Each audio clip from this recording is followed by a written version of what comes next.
Hello, I'm Ronnie, and welcome to Freedom Unshackled, The Voices Unshackled, the podcast where we amplify the voices of those silenced behind the walls and uncover the truth hidden from the public eye. Today we'll be diving into a critical issue, the illegal work stoppage by the New York State correctional officers and its devastating impact on incarcerated people. We'll also be highlighting the HALT Act, systemic abuses, and the ongoing fight for justice.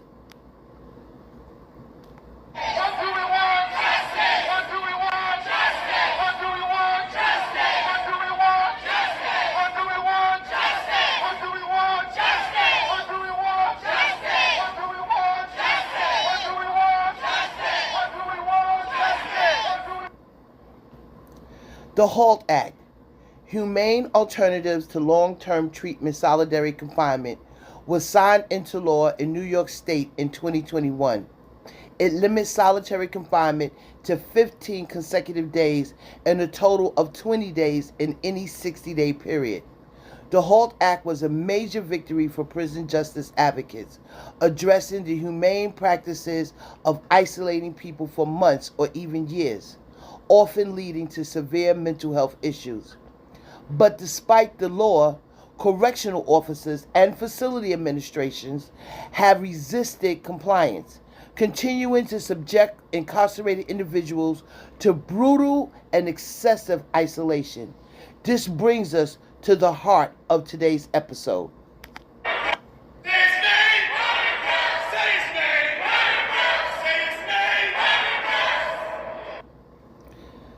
Recently, correctional officers across New York State initiated an illegal work stoppage, a strike disguised as a sick-out. This was in direct response to the increased scrutiny after the murder of Robert Brooks, an incarcerated man who was brutally beaten to death by officers, a crime caught on camera. For decades, correctional staff have operated with immunity, abusing, raping, and even murdering incarcerated people, especially black and brown bodies.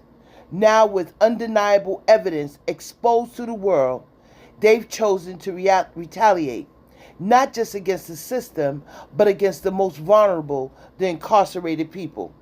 What do we want? Justice! What do we want? Justice! What do we want? Justice! What do we want? Justice! What do we want? Justice! What do we want? Justice! What do we want? Justice! What do we want? Justice! What do we want? Justice! What do we want? Justice! Let's talk about Bedford Hills and Taconic Correctional Facilities, both housing women and home to unique mother and child programs.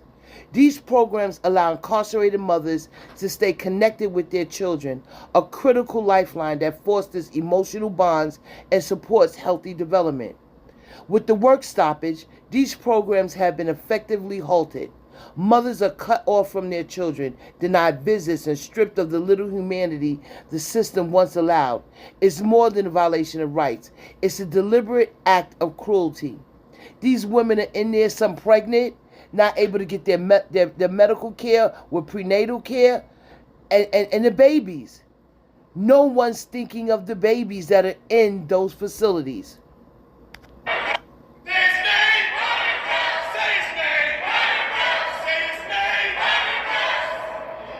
The consequences of the strike are dire.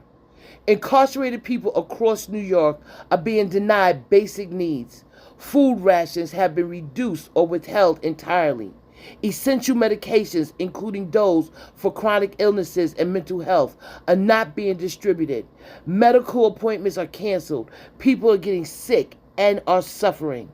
And perhaps most devastatingly, they are cut off from their loved ones. No phone calls, no visits, no mail. This isolation is punishment on top of punishment, breaking spirits and endangering lives.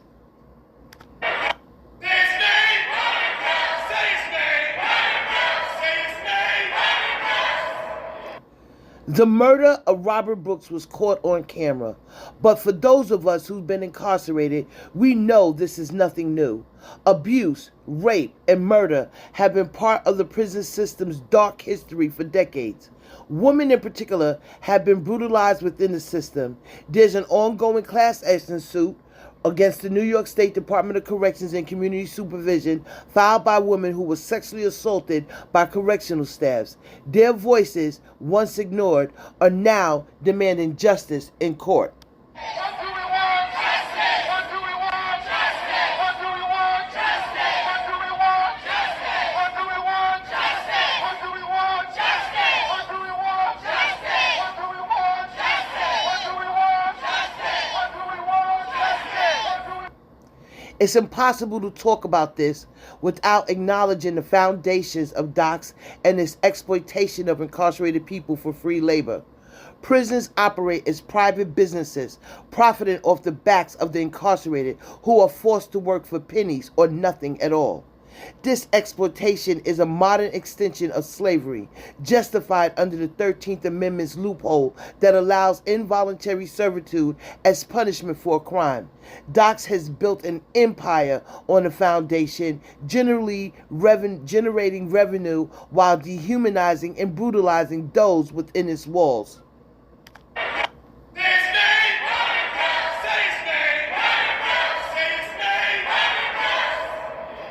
We at Freedom Unshackled are standing with organizations across the state to demand that Governor Kathy Hochul and Commissioner Marticello reinstate all suspended provisions of HALT Act to ensure humane treatment of incarcerated individuals. Hold docks accountable for violations of HALT, including unlawful solitary confinement and neglect of incarcerated individuals' basic needs.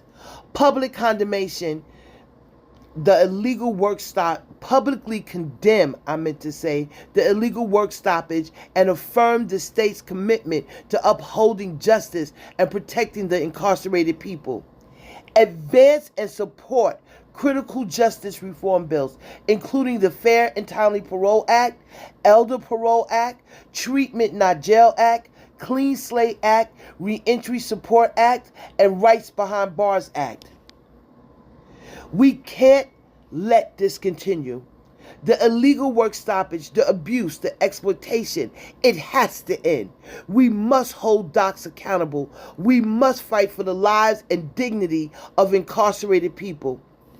We are asking you to reach out to your local representatives, demand investigation to the work stoppage, support organizations like Freedom Unshackled and all the other organizations under the People's Campaign for Parole Justice, and most importantly, amplify the voices of those behind the walls.